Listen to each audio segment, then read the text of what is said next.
దుర్ముఖుడు యుద్ధమున చనిపోయిన వార్త విని మహిషాసురుడు క్రోధమూర్ఛితుడయ్యెను.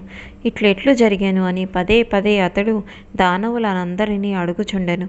అతడిట్లు చెప్పెను. దుర్ముఖుడు, వాష్కలుడు గొప్ప శూరవీరులైన దానవులు. సుకుమారి అయిన ఒక కన్య చేతిలో రణరంగమున మరణించుట మిగుల ఆశ్చర్యకరమైన విషయము. పరిశీలించినచో ఇదియే దైవ విధానమని తెలియచున్నది. దీనివలన మానవుడు సర్వదా పరతంత్రుడని రుజువగుచున్నది. మంచి చెడులు కర్మలను బట్టియే ఉండును. సుఖదుఖములను కలుగజేయు అధికారము కాలమునకు మాత్రమే కలదు. కాలము మిగుల బలమైనది.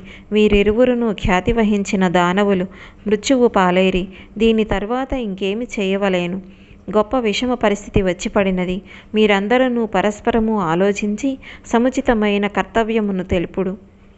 వ్యాసుడిట్లు చెప్పెను. రాజేంద్ర, అమిత పరాక్రమశాలియగు మహిషాసురుడిట్లు పలుకగా అతని సేనాధ్యక్షుడు మహారథియగు చిక్షురాక్ష్యుడు ఇట్లనెను.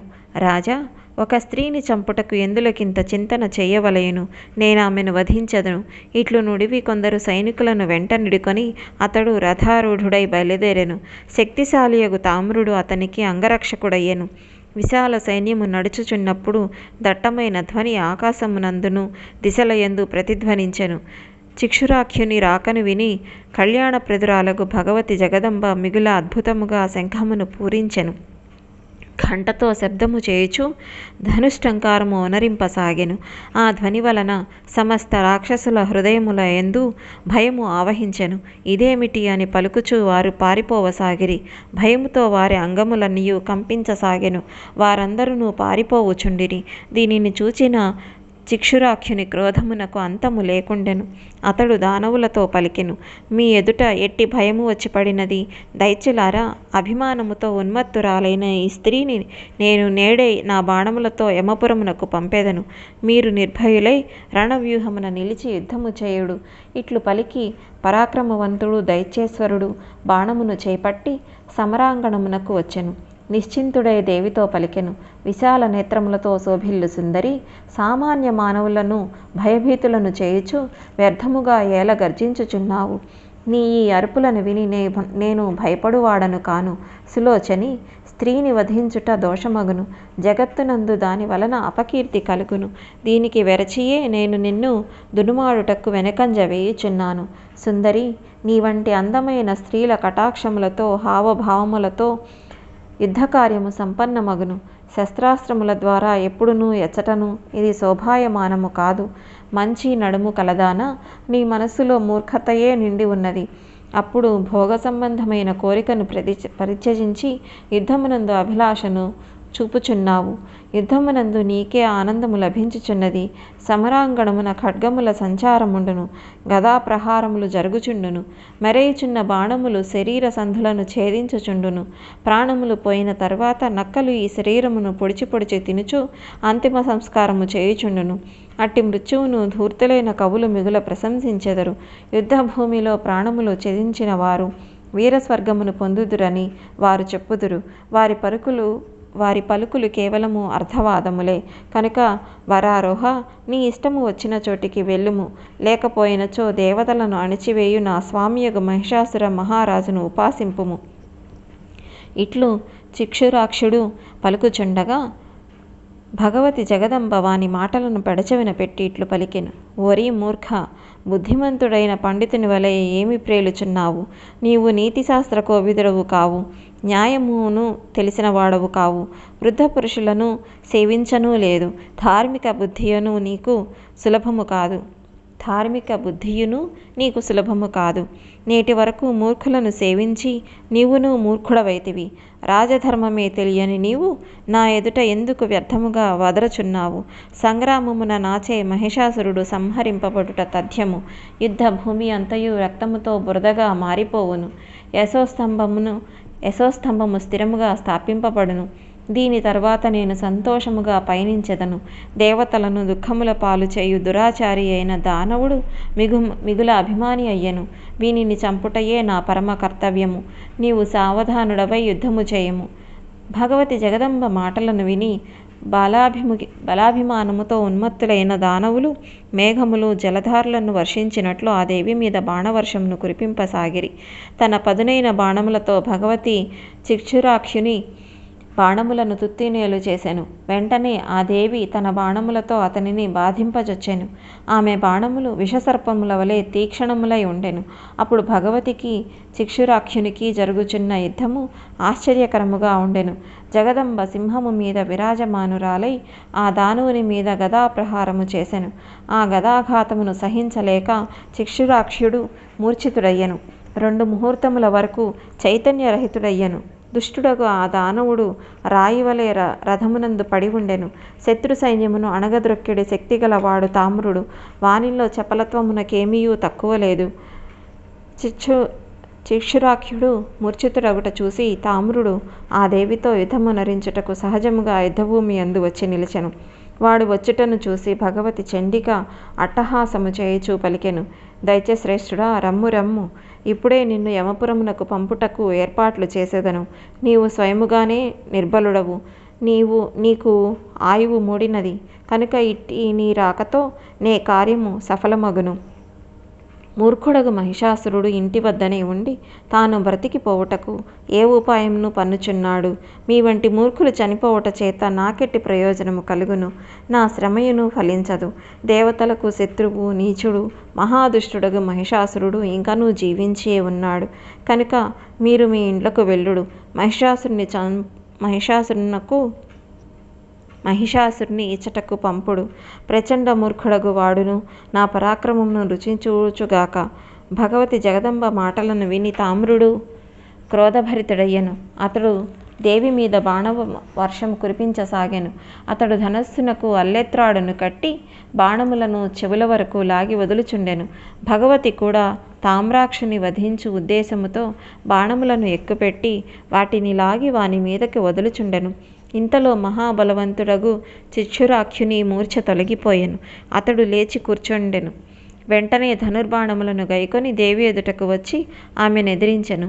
చిక్షురాఖ్యుడు, తామ్రాక్షుడు ఇరువురును అసమాన పరాక్రమవంతులు. ఆ దానవులు గొప్ప శూరులు, వీరులు. అప్పుడు వారు భగవతి జగదంబతో సమరాంగణమున తలపడిరి. తామ్రాక్షుని వద్ద లోహముతో చేసిన సుదృఢమైన ముసలముండెను. వాడు దానితో సింహము తల మీద ప్రహారము చేసెను. అట్టహాసము చేయుచు గర్జించసాగెను. గర్జన చేయుచున్న తామ్రాక్షుని చూసి దేవి క్రోధాగ్ని ప్రజ్వరిల్లెను. ఆమె వెంటనే మెరుపుతీగ వంటి తన ఖడ్గముతో ఆ దానవుని వధించెను. వాని తల మొండెము నుండి వేరయ్యను. తల తెగి పడగా తామ్రాక్షుడు చేపట్టిన ముసలముతో వాని మొండెము ఇటు అటు కదలసాగెను. తదుపరి అది యుద్ధభూమిలో పడిపోయెను. ఈ స్థితిని చూసి చిక్షురాఖ్యుడు వెంటనే ఖడ్గమును చేబూని భగవతి చండీ వైపు పరిగెడుచూ వచ్చుచున్న ఆ దానువుని చూసి భగవతి వాని మీద 5 బాణములను వేసెను. దేవి ఒక్క బాణముతో చిక్షురాఖ్యుని ఖడ్గము ఖండింపబడెను. 2వ బాణము వాని హస్తములను ద్రుంచెను. మిగిలిన బాణములతో వాని మస్తకము మొండెము నుండి వేరయ్యెను. ఇట్లు చిక్షురాఖ్యుడు, తామ్రాక్షుడు ఇరువురు రాక్షసులు నిహతులైరి.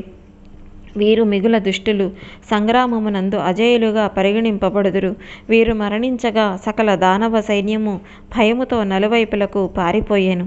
ఆ దానవుల మరణమును చూసి దేవతలందరూ ఆనంద పరవశులైరి. వారు ఆకాశమునందు విరాజమానులై పుష్పవృష్టిని కురిపించిరి. భగవతిని జయజయకారములతో స్తుతించిరి. ఋషులు, దేవతలు, గంధర్వులు, బేతాళురు, సిద్ధులు, చారణులు వీరందరి నోటి నుండి పదే పదే భగవతి చండిక యొక్క విజయఘోష వినిపించుచుండెను. చిక్షురాఖ్యుని, తామ్రాక్షుని దేవి సంహరించెను. ఈ సమాచారము వినిన మహిషాసురుని ఆశ్చర్యమునకు అంతు లేకుండెను. అప్పుడు ఆ దేవిని వధించుటకు అమిత బలశాలురగు అనేక మంది దైత్యులను అతడు ఆదేశించెను. ఆ ధనుజులతో అసిలోముడు, బిడాళాక్షుడు ప్రముఖులు. యుద్ధమున వీరినెవ్వరునూ ఎదిరించలేరు. కవచములను ధరించి శస్త్రాస్త్రములు చేబూని విశాల సైన్యముతో వారు యుద్ధభూమికి చేరుకొనిరి. సింహము మీద విరాజమానురాలైన భగవతిని వారు చూసిరి. ఆ దేవి 18 దివ్యభుజములతో శోభిల్లుచుండెను. ఖడ్గము, డాలు మొదలగు ఆయుధములను ధరించి ఆమె తళుకులీనుచుండెను. ఆ దైత్యులను సంహరించుటకు సర్వదా సన్నద్ధురాలై ఉండెను. అప్పుడు అసిలోముడు దేవి ఎదుటకు వచ్చెను. మిగుల వినయముతో శాంతచిత్తుడై ఆ దేవితో పలుకసాగెను. దేవి, ఏ ప్రయోజనమును ఆశించి నీవు ఇచ్చటకు వచ్చితివో నిజమును తెలుపుము. సుందరి, నిరపరాధులకు ఈ దైత్యులనెందుకు చంపుచున్నావు? దయచేసి దీనికి కారణమును తెలుపుము. నేనిప్పుడు నీతో సంధి చేసుకొనుటకు సంసిద్ధుడనై ఉన్నాను. వరారోహ, బంగారము, మణులు, రత్నములు, విలువైన మంచి మంచి పాత్రలు, నీకిష్టము వచ్చినవి గైకొని ఇచ్చట నుండి వెళ్ళిపొమ్ము. యుద్ధమునెందుకు కోరుకొనుచున్నావు? యుద్ధము దుఃఖము సంతాపములతో నిండి ఉండును. సకల సుఖములకు యుద్ధము విఘాతము కలిగించునని మహాత్ములు వచించెదరు. నీ శరీరము మిగుల కోమలమైనది. పుష్పముల తాకిడిని కూడా నీవు సహించలేవు. అట్టి ఎడల శస్త్రప్రహారముల నెట్లు ఎందుకు సహించుచున్నావో నన్ను మిగుల ఆశ్చర్యమున ముంచివేయుచున్నది. ప్రశాంతతతో నిరంతరము సుఖములను అనుభవించుటయే నేర్పరితనము. అందువలన దుఃఖమునకు కారణమైన సంగ్రామమునందు నీకు కోరిక ఎందుకు కలుగును? ఈ ప్రపంచమున దుఃఖములను వదిలిపెట్టి సుఖములను పొందుటయే సాధారణ నియమము. ఆ సుఖము కూడా నిత్యము అనిత్యము అని 2 విధములుగా చెప్పబడినది. ఆత్మజ్ఞానమునకు సంబంధించిన సుఖము నిత్యమగును. భోగానుభవముల వలన కలుగు సుఖము అనిత్యమని అంగీకరింపబడినది. వేదములు, శాస్త్రార్థములు చింతన చేయు విశిష్ట పురుషులు భోగముల వలన కలుగు అనిత్యములకు సుఖములు వదిలిపెట్టవలెనని తెలిపిరి. వరానన, నీకు చార్వక సిద్ధాంతము ఇష్టమైనచో యుద్ధభూమిని వదిలిపెట్టుము. యవ్వనము పొంది సకల భోగములను అనుభవించుచు నీ సమయమును సార్థకము చేసుకొనుము. కృసోదరి, పరలోక విషయమున నీకు నమ్మకము లేనిచో భోగములను అనుభవింపుము. లేనిచో శరీరమునందలి ఈ యవ్వనము కూడా క్షణభంగురమే అని తలంపుము. అది తెలుసుకొని శీఘ్రాతి శీఘ్రముగా నీ కర్తవ్యమును నీవు చేసుకొనుము. ఇతరులకు దుఃఖమును కలిగించు కార్యమును జ్ఞానులు పరిత్యజించెదరు కనుక శ్రద్ధతో ధర్మార్థ కామములను అనుభవించవలెను. నిరంతరము ధార్మిక బుద్ధిని ఆశ్రయింపుము. అంబిక, దైత్యులు నీ ఎడల ఏ కొద్దిపాటి అపరాధమును చెయ్యలేదు. అట్టి ఎడల వారెందుకు నీ చేతిలో మరణించవలెను? దయాధర్మములు పరమపురుషుని శరీరములు. సత్యము ఆ స్వామి ప్రాణమగును. సత్యమును దయను సదా రక్షించుటయే వివేకులైన వారు చేయవలసిన పని. నీవు దానవుల సంహారమునకు దయతో కారణము తెలుపుము. అప్పుడు దేవి ఇట్లనెను. మహాబాహు, నేనిచ్చటికి ఎందుకు వచ్చి తినని నీవు మొదట ప్రశ్నించితివి. దీనిని స్పష్టముగా తెలిపి తదుపరి దానవ సంహార ప్రయోజనమును తెలిపెదను. దైత్య, సకల లోకములందు నేను నిరంతరము విహరించుచుందును. ప్రాణుల ఉచితానుచిత కార్యములను నేను సాక్షి రూపమున ఎల్లవేళలా చూచుచుందును. భోగములందు కోరిక, లోభము, ద్వేషభావము నా యందు లేనే లేదు.